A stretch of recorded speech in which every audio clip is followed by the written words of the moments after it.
Bismillahirrahmanirrahim. Assalamu alaikum. Welcome to Perspectives. My name is Mohamed Musthafa Hussain. And I am Abdul Sattar Yoosuf, here on Perspectives.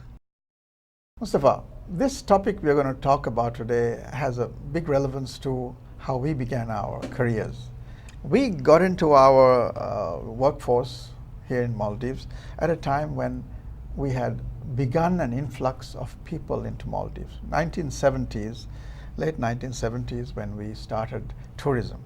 Exactly. And I think since then we've had a lot of opportunities. I would say opportunities because it's a developmental process of how many other cultures come to meet our culture.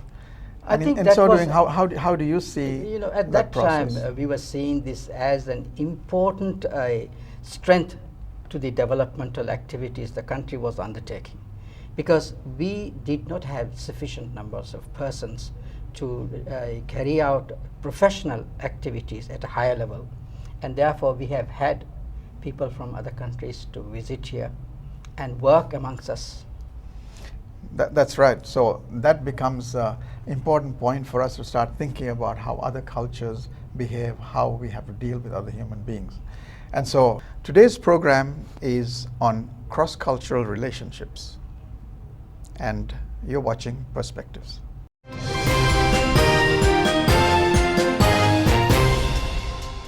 Our guest for this segment is Mr. Simad Saeed. He's no stranger to us.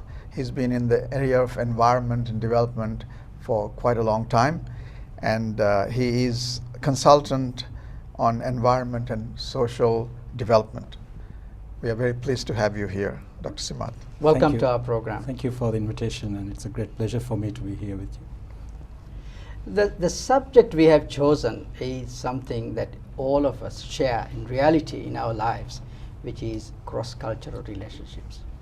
How do you see the beginning of this into our social reality? If we look into the historical perspectives about the role culture has played in the Maldives, first of all, I think we must understand that we belong in South Asia. Our geographic location is in South Asia. However, we find that since our location is in the center of the Indian Ocean, close to the different countries in Africa as well as the Middle East, we have had influences from different parts of the world. We were on a trading route. Hence, we find that it's not just Maldivian influences if we go back really into the origin of the Maldives and how our society was shaped. So if we look at the language as well as the cultural practices we have, we will find a number of commonalities from South India, the kind of words we use and the practices we use. Again, after a few years, we find that the Maldives had a significant Arabic influence on the Maldivian culture as well. Again, from the people who we would call as traders, who might have stopped in the Maldives. So we find that it's a fusion of cultures if you look at just the origin of Maldives. I think the Maldivian culture is actually very much a mixed culture in terms of these countries you have just referred to. We also have people who have come from Middle Eastern backgrounds, and people who have come all the way from Bengali backgrounds, people who have come from South Indian backgrounds, more so than even Sri Lankan backgrounds. Don't you think so? Yes, and also we are finding that the cultural practices kind of had a conflict as well. With the introduction of Islam to the Maldives, we were really following on Buddhism and Hinduism at that time, if we read the history of Maldives, and how the Maldivians actually started shifting towards Islamic or the Arabic culture based on what they learned from the visitors to the Maldives. But one thing very unique in the Maldives is that we still find some of the South Indian, some of the Asian practices and cultural beliefs that we have.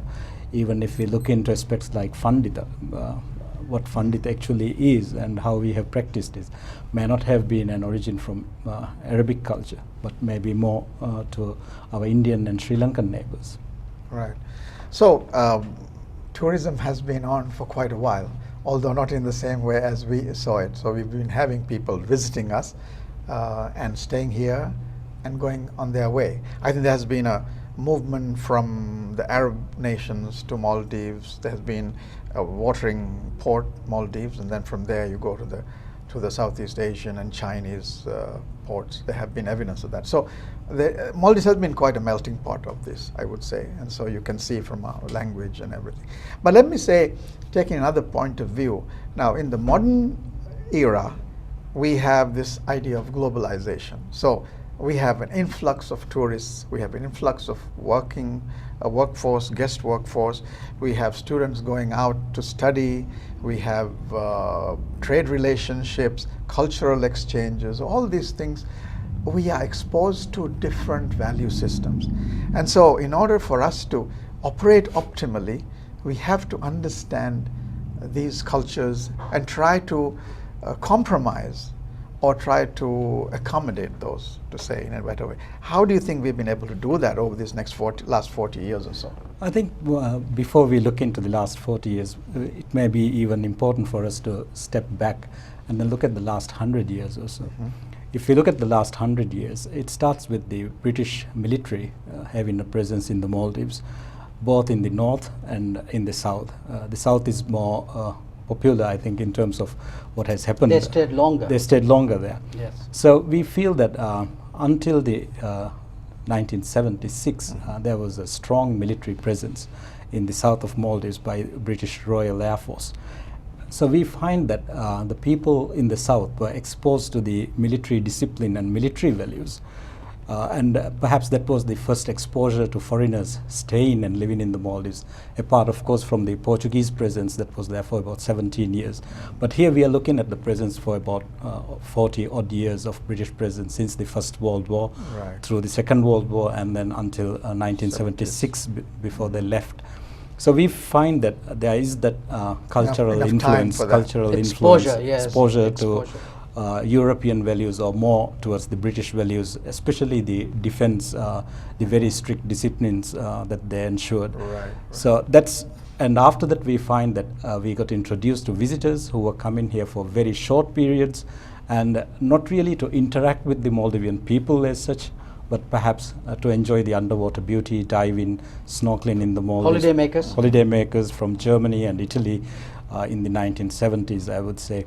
And so we had to kind of shift our values towards the service industry as well. Mm-hmm. And as Musthafa mentioned earlier, perhaps we were not really ready for that, to give that kind of service. We were a primary industrial activity people who were into fishing, who were into farming. Right. And suddenly we were asked to serve the Western tourists from Germany and Italy. So it's a reacculturation essentially. Yes. I think we have now come to a situation, our discussion has taken a very interesting turn, which is the beginning of Maldivian tourism. And unfortunately, we have come to the end of the first half of this segment. Please do stay with us. We'll be back shortly.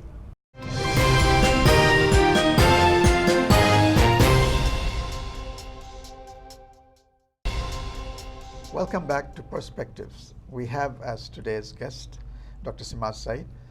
Before we went to the break, we were talking about how our culture has been changed or confronted by other values.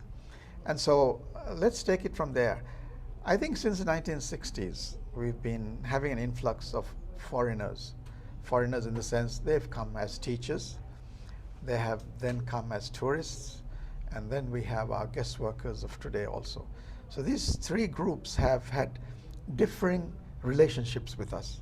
Could you dwell on that a little bit, how they have influenced our culture and how we have come to relate to them? I would say that when the teachers came to the Maldives, we were a country which was really eager for education, really enthusiastic for overseas education as well. So it was a kind of an eye-opener for the Maldivians. And everybody looked up to the teachers who came from Sri Lanka especially. And we felt that we should follow their values and the good practices that they have. And I believe the 60s and 70s in the schools of especially Malay, we had a number of Sri Lankan teachers. And simply because they spoke English language, again we felt that English language should be given very high regard and respect for the teachers. So we will, I believe in the 60s and 70s, we must have had a very strong influence from the Sri Lankan teachers in terms of the values that shape the younger generations of the country. Politeness, how the way we talk, the way we eat, very basic things, but I believe that had a very strong influence on our young generation. I think as we have had the Sri Lankan teachers who came here at that time, these were teachers who have been taught by the Western occupiers of Sri Lanka. We should say the British values were instilled in these teachers, because these were people from that generation who came here, yet they were exposed to these things, and they brought along with them a subculture which is not typically Sri Lankan culture. Fortunately for us, we started learning things like table manners, as you say, and the politeness in when you meet somebody, how do you start your conversation, things like that. But we had that also even before. I mean, table manners in the sense, our cultural table manners were not that bad, or we had our culture of greeting and salams and all those also. But I think we were exposed to a different way of doing it. Different way of doing yes. it. What I mean is, you know, their way of, exactly. you know, their so it brought in a way a greater richness into our society, yes. so to say. I believe that's the time when we started. We must have been used to saying Assalamu alaikum and those greetings. Yes. But perhaps this is the first time we were used to good morning and good afternoon. Yes, that's right. And also how to say please and thank you. So these are some of the things which were really instilled in the younger generation of Maldives from the Sri Lankan teachers. And I believe we must be thankful for the teachers, especially from Sri Lanka, who really laid the foundation for politeness, respect for elders, which of course was there in the Maldives, but in a very different way. In a very Slightly different way. context. Exactly, right. yes.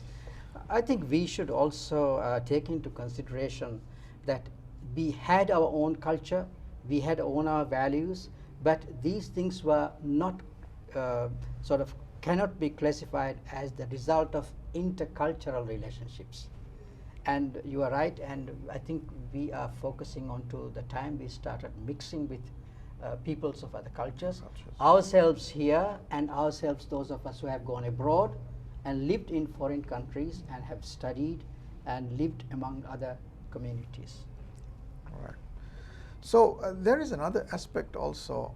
When we go away, I think the cross-cultural relationships become more established, more dominant when we are living in another country, because while we are living in our own country, we have our own, we can be choosy in dealing with others. But when you go, we have to deal with others. So in that relationship, what is the limits that we have to go to? Do we have a culture that we have to accommodate also and not be forced into doing everything in our alien culture's ways? Sometimes when we visit or when we start living in foreign countries, for us, culture becomes the traditions, the music and the art. For many people, that's how it is. And we find that if we talk about culture, a lot of Maldivians would be talking about Boduberu and how we might perform a show or food. Yes. So these are the elements which we find that Maldivians, when they are living in other cultures, believe that these are the cultures that we have. But sometimes we tend to forget about the respect we have, the shyness that Maldivians normally show, or else the smiles that we carry. These are all aspects. Sometimes gets interpreted wrongly as well. I could just give you one example. If you happen to bounce into somebody on the road, and then if that person looks at you, a Maldivian might first display a wonderful smile, and then only they would say sorry. Sometimes it's interpreted wrong because of the smile, but that's perhaps a cultural trait that we have in the Maldives, that we first smile when we, especially if it's a stranger, before we can say sorry or we start talking to that person, we may smile. And sometimes I have even seen incidences whereby people have said, how can you carry that smile if you are sorry? Yes, yes. I think, Interesting, yes. Sattar, you have just now pointed out something very important, which is those things that we have learned from outside, living in other communities, as you say, to what extent we are going to compromise. I think the more important aspect of it is that we are living in a different culture, but which one? We might be living in a society where people are extremely strict and their cultures are extremely domineering, and that is where we might have to compromise. But often cases, we are living amongst people who are more tolerant and who are willing to forego certain levels of cultural practices to accommodate the outsider who is amongst them. This is also an important thing today we should consider, because amongst us we have people who are from other countries with other cultures more than ever. You know, I'm taking this up because most of us travel, for instance, outside. You go to migrate, for instance, or you go for studies, you go for a job, or you go just for Studies, fun, yes. just for fun also, you know, travel around. So I'm sure you're going to be having to deal with a alien culture. I say alien because it's not ours, right? Although the globalization is bringing us all into a very monoculture, but still it's not happened and probably it's on its way. But the point is that we have to deal in a way, a compromise. A compromise, I don't mean that you have to give in necessarily or you have to come to a middle path, but if you are doing a job there, then you'll have to deal in the way they want you to deal with. If you're going to school, you got to, you know, have the values of that school. You can't. But then there is a difference again when you deal with religion, for instance. You know, how do you deal with your religion once you go? You may not be all pervasive like in Maldives if you go to a country which is not a Muslim country. So that again is something that we have to think about. I believe when we try to tackle these issues, we have to understand that we all come from about 196 odd islands as well. So the Maldives is not just one country in terms of the values and the practices that are there in the islands. And these 190 islands means we actually come from very small communities as well. And being in small communities, we find that it's very easy because we know each other, we know their families, we know their values, we know everything about the history of a particular person when we interact with them. So it comes from a very informed process from these islands.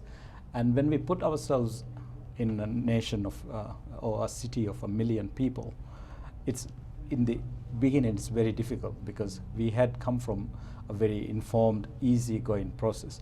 So we find that when students or when we go for work, the assimilation process might be slower for the Maldivians. It might be slower because first we need to learn to trust, we need to learn to understand. When we introduce people, normally what we do in the Maldives is we would say this is this person's son or daughter and they have worked here. Right, true. So all these things are there, learned things. But when we go overseas, it's all new. It's not there. Everyone is a stranger. And one has to be first of all, understand their culture, understand their values. And if we go to a country like England, perhaps Maldivians might find it a bit easier because we were used to their television channels, the BBC, we used to listen to their radios. So Great exposure. great And exposure our textbooks is were there. also. But now, it's a very different and difficult prospect for the Maldivians who might be going to China, who may be going to Middle Eastern countries, to really understand what their values are. Perhaps we were exposed to British values or more Western values. Dr. Simad has just outlined something extremely important, that the geographical layout of our country.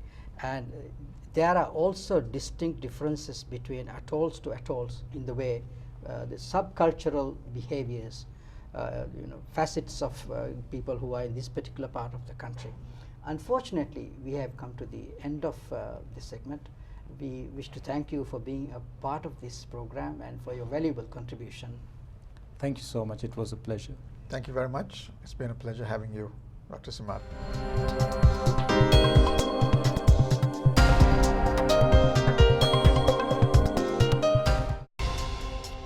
Dr. Shakeela is a very successful businesswoman and business developer, and she's been an educationist also. and many other roles, which I cannot elaborate here for shortage of time, perhaps. But let me also say a big welcome to you for our program, Dr. Shakeela. We are very glad you're here and able to give us the time. Thank you. Dr. Shakeela, the subject we have chosen is something which is very familiar to you, because as a business person, as also a person who is very much involved in education, you would have lots of occasions where you interact with peoples of other cultures, and occasions where you would be traveling to other countries. And on these occasions, the stage at which we are as a Maldivian nation, made up of peoples from different parts of the world living amongst us, and we as a Maldivians, when we go abroad, there would be perceptions outside of Maldives. How do you deal with it? How do you see it? Culture, irrespective of where we are, cross-cultural relationships, be it within a family, or be it within friends, or be it within people that you work with, has got its challenges, and also it has got rewarding and enriching side to it. The way I see it is, when we see people, or when we meet people, and when we try to work with people, first and foremost, we should not assume anything.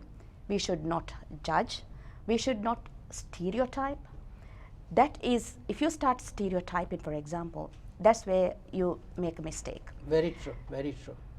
So the way I deal with people is, I give them respect, I give them understanding, and I make sure that I have an understanding of where their background is, what they have been doing, before I actually start dealing with them. For example, whether it is to interview somebody, or when I'm meeting somebody for the first time, I do a background study in order to find out about that person's culture.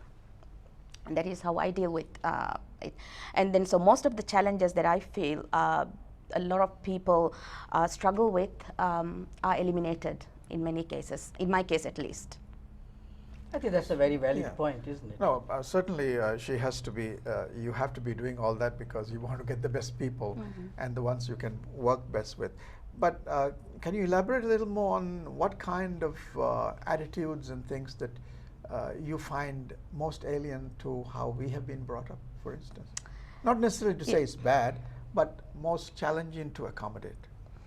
For example, we feel that, culture, cross-cultural relationships, or culture is always visible. Culture is not always visible. It's not the dress that you wear, or the kind of clothes that you wear, or your religious beliefs.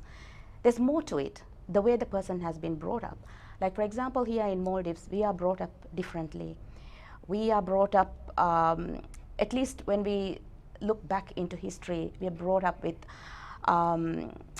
patriotic culture, as well as patriarchal structures and patriarchal values, close-knit families, which sometimes you don't find when you go abroad to other countries. At the same time, here in the Maldives, for example, we are taught not to talk back. We are taught mainly, most of the time, someone thinks for us. That's at least in the past. That when we come across, for example, when we teach, if a student talks back to you, it's very difficult to accept it. It's very difficult to accept it, and then you suddenly take a step back, at least in the beginning. But then, of course, when you get used to it, then you know that is really not true. So I think that is the main challenge that we have when we go back. But as I said before, if you understand exactly where I'm coming from and then where they are coming from, then that aspect is eliminated. I would like to take up that very important point Shakeela has brought out, which is the fact that when you meet somebody, you don't stereotype that person. I think, and also the fact that culture is not something that is seen as you meet somebody. It is after you meet, from the behavior of the individual through the interactions and the values this person puts forward. These are the things that is akin to this person, Yes. isn't it? So I think the Maldivian story in this sense, don't you think our culture must have been very much influenced by the fact that we are living in small islands and everybody knows everybody, and also the fact that we are living in isolated confines, and therefore the things that Shakeela has referred to would be seen or reflected in almost every family and every individual. Don't you think so? Yes, I think I think as we are exposed to a global culture, we get even intimidated. We become afraid also, because but that's if you are aware of these things. But sometimes when you're not aware and you go into a foreign culture, you don't really know that you have to deal with other people in a different way. Exactly, yes. You deal with the way you have been used to. And then it may take a few bad experiences also for you to learn that, yes, in order for us to survive in this, we have to be a little more aware and get used to those ways and learn those with them. Then probably actively you will try to do it, but before that. Yeah, but again, you see, it is also the way you are brought up, which family you grew up with, what their attitudes are, how your parents brought you up, also influences. Like if your parents have brought you up with this patriarchal type of structures yes. and patriarchal thinking, not allowing, like as a female for example, not allowing you to talk or not allowing you to express yourself, and then having treated you as just being a female, and then that you know Left that at you're the not background. supposed, left at the background, and then not allowed to do certain things, then that becomes hard. But if you have been brought up with an open mind, and then also allowing the person to grow as a person, be it female or male or what have you, then you find it is easier to deal with the issues that you face when you go abroad. But then again, I also have a point, I have to make a point over here. We think that we come across cross-cultural experiences only when we travel abroad. Not really. Even At within home? ourselves, at home, we come across that. Me coming from South, for example, Abdul, I've been stereotyped. This is a problem. Constantly. This is a huge problem. Yes. Yes. I think that is also an important issue that we have to yes, elaborate Yes. on. Stereotyping is a big thing. Yes. But that's again a part of ignorance. No, you have to be open to know that a Sri Lankan is a certain type, or an Indian is a certain type, or a Western or a European is a certain type. There are different nuances here, Yes. and even there is a range of differences in how these people behave also. But your point I'd like to take on this gender issue. This is interesting because when you go to a foreign country also, you have many cultures has a problem with the gender. Gender, yes. Yes. Right? Yes. So you being a businesswoman, you must face a lot of challenges in this. But if you are able to accommodate, it's very good. So as you say, you have upbringing that is very, very supportive, then that's good. But tell me some of the things that happen to people. Before she gives an answer, I think we have to go for a break. Go for the break, okay. And as we have a break at this moment, we would like you to elaborate on that, your personal experience. Yes. Do stay with us. We'll be back with you shortly.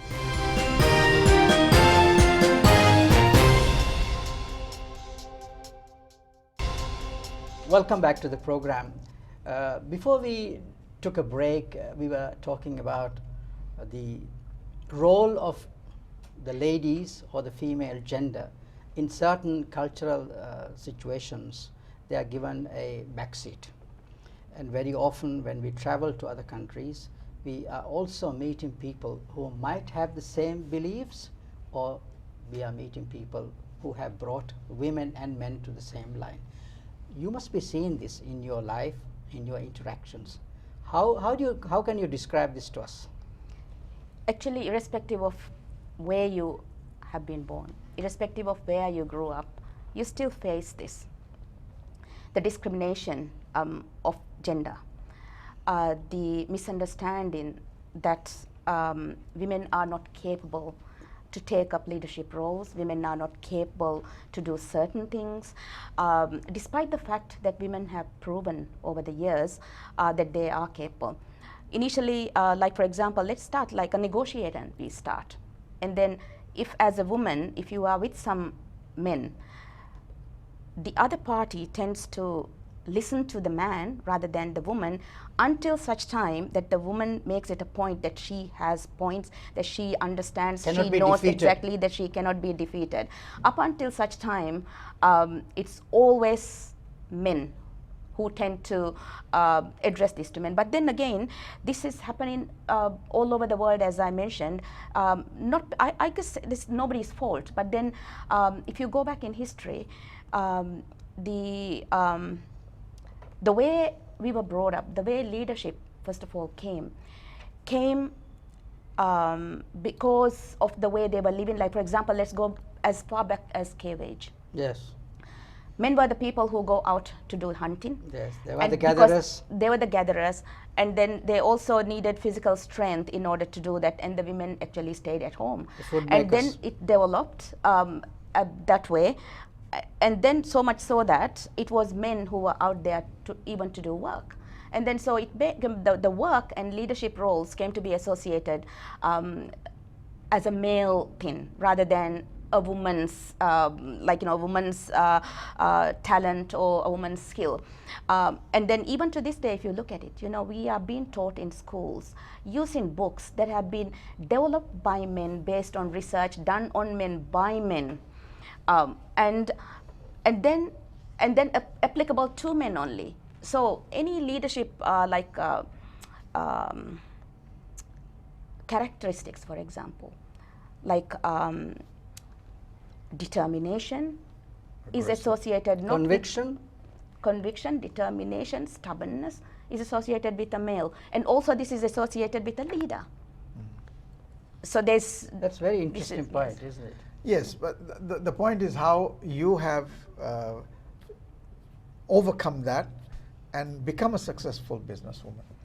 By not fearing what I face, by being confident enough, and also to exactly have a really good understanding of my subject which I'm going to discuss or which I'm going to talk about, or by having a good understanding of what I'm doing so that I can challenge anybody to do it. And that is how I have overcome it. Also, not look at their attitude with animosity, but I understand where they are coming from, and then so I deal with it that way.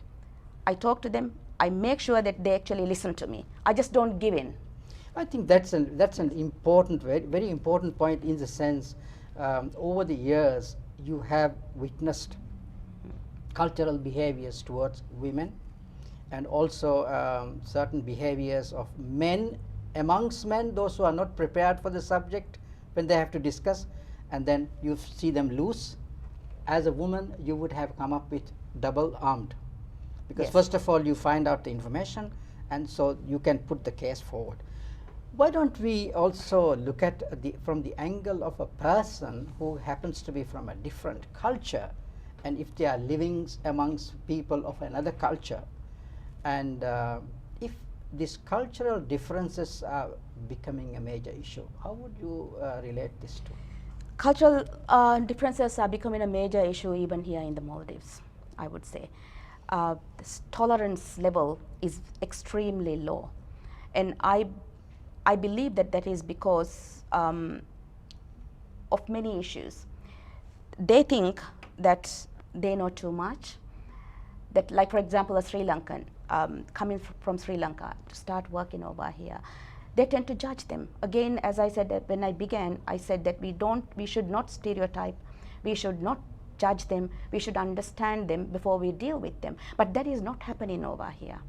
And the tolerance level is so low that there is so much of conflict, misunderstanding, and animosity and hatred that is just corrupting our culture in many ways, which is very sad, because I would say the same sort of situation would have been here a long time ago, like 1950s, 1960s, or even way before, but not the extent that it is here now, prevalent. not the extent that it is seen right now. How does it come about? I mean, we need people. We need people to come and help us in our businesses, in our work environment. And how do we become so unaccommodating when we know we need the person also? Where does it come from? Is it because we have, I don't want to put answers into your head, but is it related to an upbringing? Is it related to an educational mismatch? I think or even just general sensibilities that have not Or unpreparedness? brought out? I think all of them together. Unpreparedness, the way we are brought up, what we are exposing our kids to, and what our kids, as they grow up, feel trendy To be this way? to be this way. I think these are the major issues. So there's Like, a role modeling of that yes, that they see. role modeling that they see, a lot of behavior from our adults as well. Sir, you know, Behavioral aspects. I think there is an important aspect of this behavior that we have to highlight, which is when we have people stereotyped because somebody is from such and such country, and then if we want to treat them differently because of that, we are also missing out the good that can be gotten out of this person. Oh, that's very, very true. But the whole point is, why do we stereotype? Because we have been molded into that behavior of stereotyping. Now, if we don't, if we are told we should not do that, or we get some kind of a reprimand, let's say in the families, for instance, if we do that, then there is this change that can happen. But I think as long as we continue on this same line, it will get worse and worse. So that's why this whole program, I mean, we are focusing on this because we need to highlight the fact that we must be accommodating, we must be tolerant. We have to see that we are not the only cultural sensibility that there is out there. We have gone to the extent, as people yes, come out, you know, we have come even and gone visit to us. the extent of calling certain people from other countries, other cultures by nicknames. Yes. We have become extremely Yes. ugly in our behavior. Yes. And put ourselves in the same position when we go to another country and we go to live amongst people who are from another culture. What have you got to say to people who behave this way? I would say that they are very narrow-minded. It's tunnel vision. You're not looking at the broader picture. You're not looking at the benefits that would come and the cross-cultural experiences that would come basically by by learning to live with them in a harmonious, cohesive environment. If you look at our country, for example, if you look at Maldives, why it is happening here in the country is because in many cases the way that we behave as adults has changed. The way we bring up kids have changed quite a bit. And the kind of things we say and do in front of the kids have changed as well. So the issue of role modeling here, no? Yes. Yes. Where has the values gone, right? And so, and I don't want to dwell on this in a way to deepen the issue, but suffice it to say that it is there. We are getting worse, right? The values are going. Maybe our consumerist culture has blinded us in a way also. While we want everything that the new age has brought, we still don't want to accommodate another person's views, right? So what do we do then? Where can we begin to heal or be more rational, more accommodating? Healing process should start not only from home, it should start from the schools as well. It should start from the society, and it's a long process. It cannot happen overnight, you know. But it has to begin now. It has to begin now. It has to begin now if we really want to develop our culture into a cohesive, friendly culture, and then go back to the kind of values that were important to us and how we treated people. If we want to bring back that culture, obviously the teaching of the right kind of values have to start. And I think that's where the healing process will start. I like that point, because somebody says that if you want somebody to say something good about you, you must ask the question, would you like to be like me? Would anybody want to be like us?